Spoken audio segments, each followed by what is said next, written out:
آپ کی موجودگی میں سردار یوسف صاحب مرکز میں یہ 12 صوبوں کی بات چل رہی ہے اور آپ اتنے نااہل ہیں کہ صوبہ ہزارہ کی بات ہی اس میں شامل نہیں کرا سکے. صوبہ ہزارہ کے بغیر اگر صوبے بنائے گئے تو اس کے خلاف ہزارے کا نوجوان، ہزارے کے لوگ بھرپور احتجاج کریں گے. ہم میدان عمل میں ہوں گے.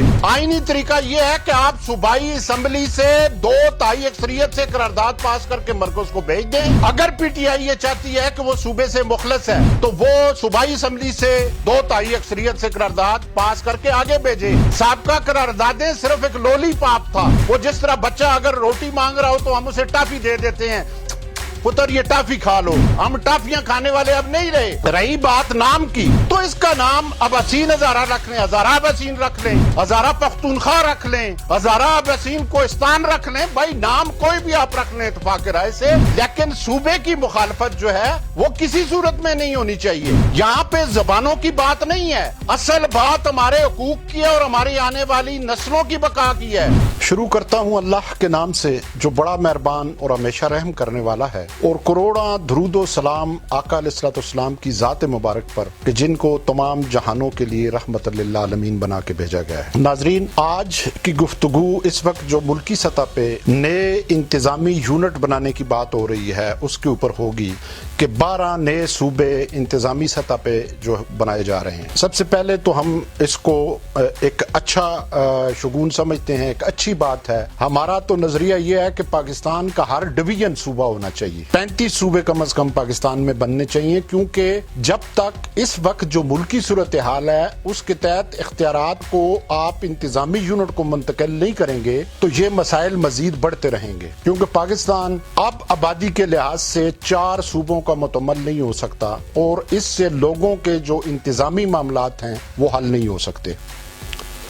اور اس موقع پر یہ بھی کہوں گا کہ یہ جو 12 صوبوں کی بات کی گئی ہے، ان 12 صوبوں میں میری یہ اس کے اندر یہ تجویز ہے اور یہ دنیا بھر میں بھی ایسا ہی ہے کہ سوائے ہندوستان کے باقی پوری دنیا میں آپ دیکھیں، خواہ وہ انتظامی یونٹ ہیں یا ان کو ریاستوں کا نام انہوں نے دیا ہوا ہے، اس کے اندر صوبائی اسمبلیوں کو کوئی وجود بھی نہیں ہے.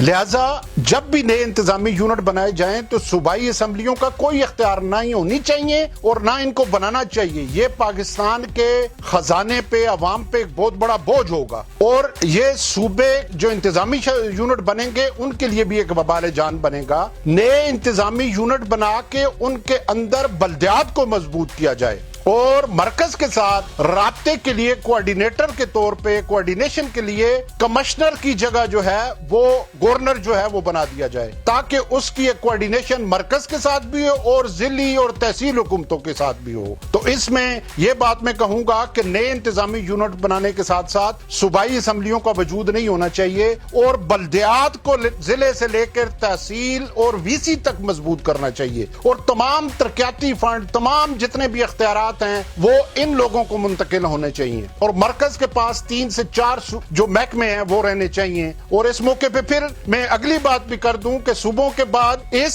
پارلیمانی سسٹم کو تبدیل کیا جائے تاکہ حلقوں کی سیاست ختم ہو. پورے پاکستان میں متناسب نمائندگی کے تحت انتخابات کرائے جائیں تاکہ پارٹیوں کو ووٹ بڑھیں اور وہ اپنے اندر سے اہل لوگ جو ہیں وہ اوپر لے کے جائیں. اور یہ حلقوں کی سیاست جو ہے، یہاں پہ الیکٹیبل موروثی سیاستدان، وڈیرے، جاگیردار، سرمایہ داروں نے جو قبضہ کیا ہوا ہے ان کا قبضہ ختم.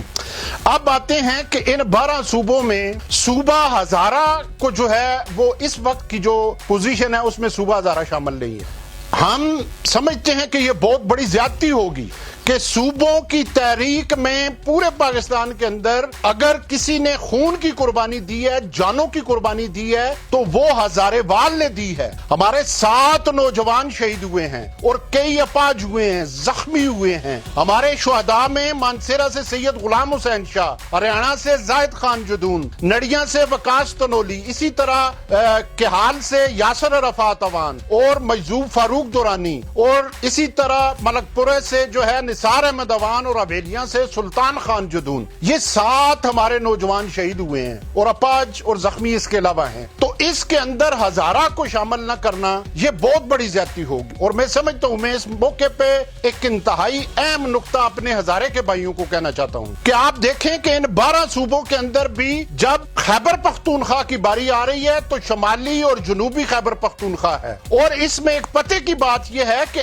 ان دونوں کے اندر بھی فاٹا کا نام نہیں ہے اور ہزارہ کے 8-9 اضلاع کا نام نہیں ہے۔ آپ اس پہ غور کیجئے گا کہ اس میں نہ ہزارہ کے 9 اضلاع کا نام ہے اور نہ فاٹا کا ہے۔ تو یہ میں اس موقع پہ ہمارے جو صوبہ ہزارہ تحریک جنہوں نے ہائی جیک کی ہوئی ہے، سردار محمد یوسف صاحب جو اس وقت صوبہ ہزارہ تحریک کے چیئرمین بنے تھے جب وہ مسلم لیگ کاف میں تھے، آج کل وہ نون لیگ میں چلے گئے ہیں اور انہوں نے تحریک ہائی جیک کر کے نون لیگ کی بھی ٹیم بنا دی ہے۔ ایسے نہیں ہوتا، اس وقت سب مکاتب فکر یہاں پہ جو تھے وہ شامل تھے۔ تو میری معلومات کے مطابق سردار یوسف صاحب آپ کہیں گیم کھیل رہے ہیں اور اس کی وضاحت آپ کو دینی چاہیے اور آپ دیں گے، اس لیے کہ مجھے جو معلومات ہیں اس کے تحت ہزارے کو وفاق کے زیر انتظام دیا جا رہا ہے، جو کہ ایک بہت بڑی زیادتی ہوگی۔ ہزارے کو بجائے ایک انتظامی یونٹ بنانے کے اگر وفاق کے زیر انتظام یہ جاتا ہے تو پھر تو ہمارے وسائل یا ہمارے معاملات حل نہیں ہو سکیں گے۔ وہ ہماری ہندکو زبان میں کہتے ہیں کہ نالے تلو ہٹے تھے پر نالے تلے چڑھ گئے۔ تو یہ مختلف چیزیں جو ہیں یہ مجھے نظر آ رہی ہیں کہ جس طرح اس دن آپ نے اے پی سی میں بات کی اس میں بھی گول مگول باتیں تھیں، کیپٹن صفدر صاحب نے بھی گول مگول کی ہیں۔ ایک بات انہوں نے کام کی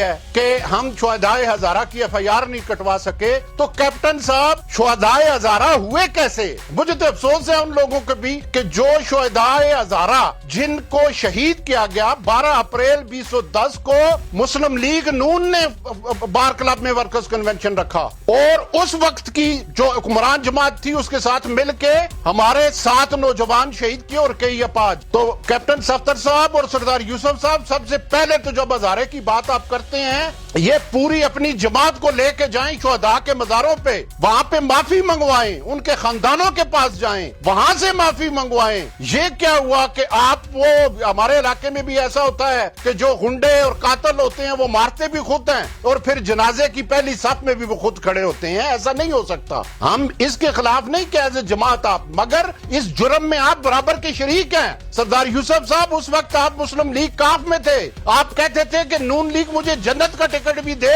تو میں نہیں لوں گا، مگر اب جو کام آپ کر رہے ہیں ہمیشہ یہ اے پی سی جو ہوئی ہے اس میں جب بھی اے پی سی ہوئی ہے 15 سال سے کمیٹیاں ہی بن رہی ہیں۔ یہ اے پی سی اور کمیٹیاں بنا کے آپ اپنی پارٹی کے اندر بلیک میلنگ کر کے وزارتیں اور مشارتیں لے لیتے ہیں، کوئی وزیر بن جاتا ہے کوئی مشیر۔ کیا آپ کوئی نئے مشیر بننے کی چانس ہے کہ ہزاریوال اب ہزاریوال آپ کے جانسے میں نہیں آئے گا؟ اور یہ بات بھی میں کلیئر کروں کہ پارلیمنٹ کے اندر بیٹھی ہوئی جماعتیں وہ پارلیمنٹ کے اندر اپنا کردار ادا کریں، ان کو عام لوگوں کی اے پی سی بنانے کی یا مظاہرے کرنے کی کیا ضرورت ہے؟ ہاں اگر آپ اتنے مخلص ہیں تو سب استعفے دے کے آ جائیں اور حلف قرآن پہ آپ کے حلفوں پہ مجھے تو نہیں اعتبار مگر قوم کے سامنے اٹھائیں کہ آپ اس کاج سے مخلص ہیں۔ تو دوسری بات میں یہ کروں گا کہ یہ 239 سیکشن 4 کے تحت انتظامی یونٹ بنیں گے۔